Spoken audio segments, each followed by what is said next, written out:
We have reached halftime here on the Louie Bellina Show. I'm inside the Charles Schwab studio on a Monday. Support comes from Mark Sim at the Charles Schwab branch in College Station. See, with Charles Schwab, they offer a modern approach to wealth management. They have the financial planning to meet an investor's specific needs. That can be you if you make the call, if you make the choice. But with Charles Schwab, they have the flexibility to adapt as those needs change with time. So Mark Sim has the power of Charles Schwab behind him. You can learn more at schwab.com/College Station. Schwab.com/College Station. Now, still to come at 1 o'clock, I'm pretty fired up about this. Brett Ciancia of Pick Six Previews is going to join us several times over the coming weeks. Today, Texas A&M and the SEC. It is SEC Media Days. We'll get the Pick Six Previews take, opinion, view, what he sees ahead for Aggie football SEC 2026. He'll join us on the D4 Land Services hotline. Couple of quick text messages. One, Matt in College Station. I'm imagining that the teleprompter that Sankey is reading from is punctuated with dollar signs. I thought they were punctuated with frustration. That's what I kind of thought. Another one says, Greg is a crazy smart dude. I'm glad he's on our side. I agree with that basic statement. I think he made mistakes recently that he never made before. 9 games is a mistake. 9 games is absolutely a mistake.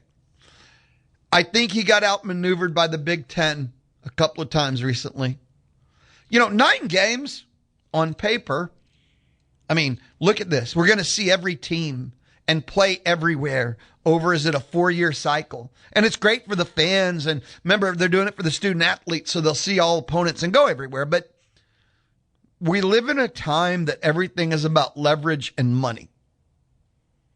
And there was never a reason to go to 9. Because allegedly, didn't the Big Ten say they would agree to Sankey's CFP plan if, you have to play 9 like we do, and things like that. And Sankey conceded and never got what was promised to him. So I think he got outplayed. He got outmaneuvered. So the SEC went to 9. What Big Ten wanted.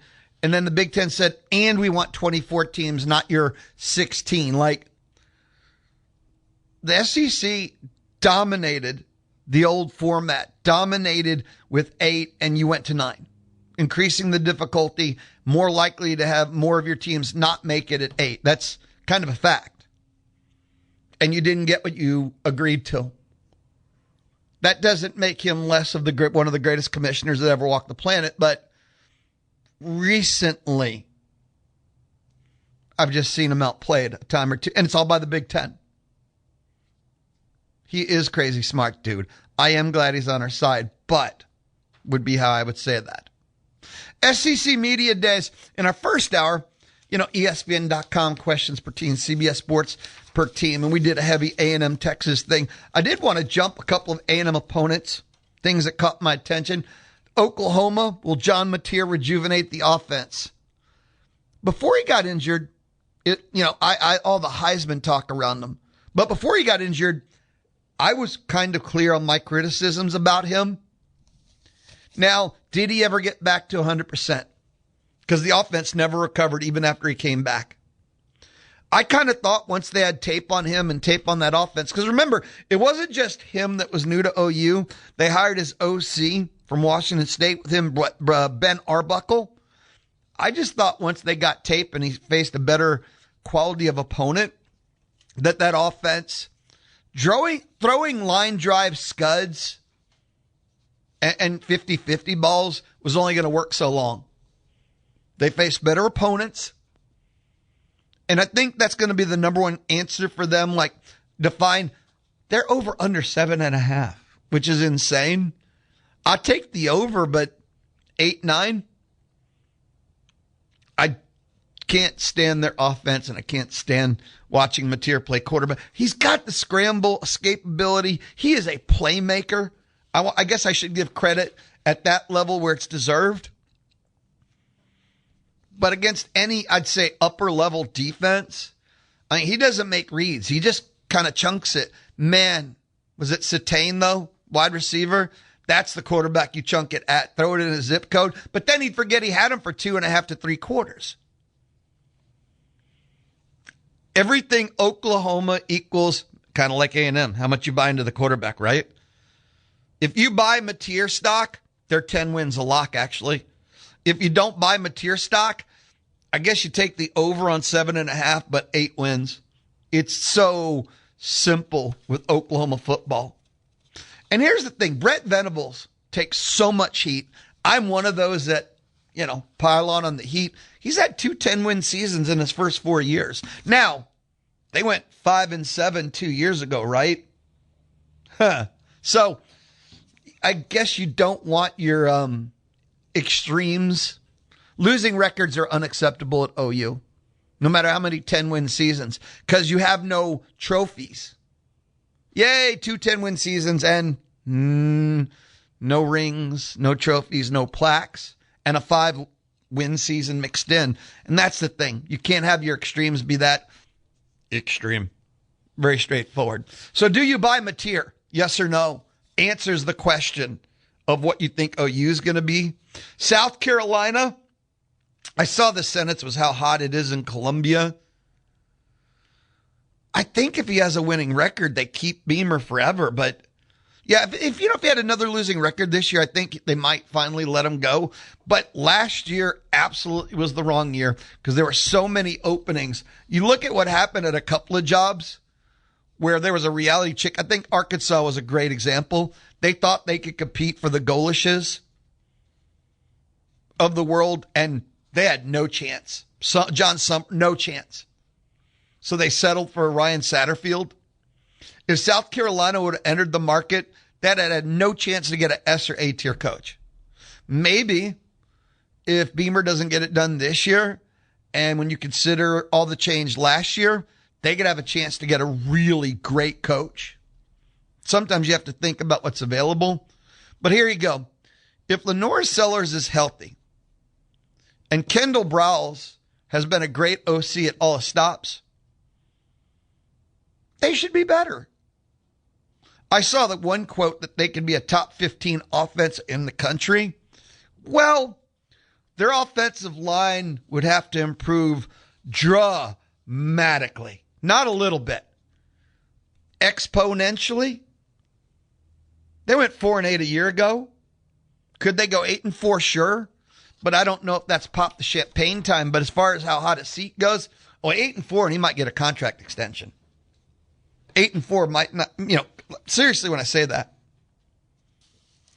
Arkansas, I'm pretty sure the Aggies don't play them this year, but Arkansas, and it's so bad at Arkansas. You know what their one question is? Like their one thought is, will it get any better? That's how bad it is will it actually get any better? I said Satterfield, it's Ryan Silverfield, but will it get any better? Oh, sorry.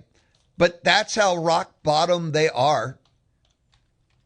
And it's not an exaggeration either. It's not piling on. Because there's no guarantee. 42 transfers. Basically all group of 6. Silverfield brought in 6 from Memphis. They went 0-8 in SEC a year ago. They were 2-10 total. They lost 10 straight last year.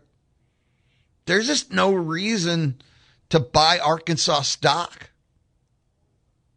And they might have the toughest schedule in the whole league, but that's one of those that you remember they can't play themselves because if they did, they wouldn't have the toughest schedule. So, yeah, that's the circular argument with Arkansas football. A couple other teams for you, Florida. Are lowered expectations actually a good thing? They got a great coach in John Summerall. It might take them more than 1 year.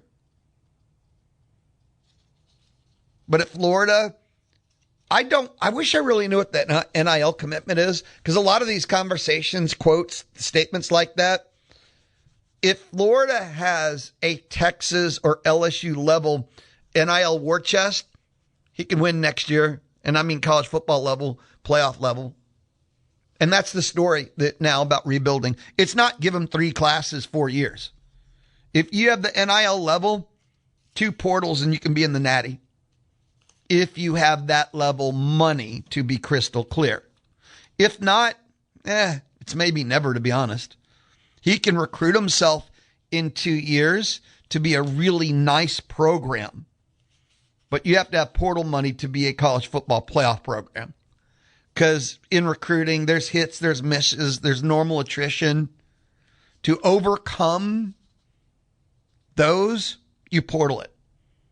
Every mistake you make or every natural problem that emerges, kids leaving for more money elsewhere, kids that don't develop, kids that just leave because you insulted their shoes. Portal, portal, portal. And they're just better in the portal. Kentucky.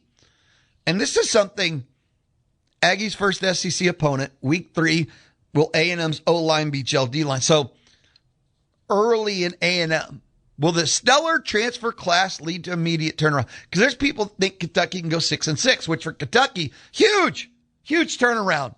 Breakout year. Because a lot of people get bristly when you talk about Kentucky could be good this year.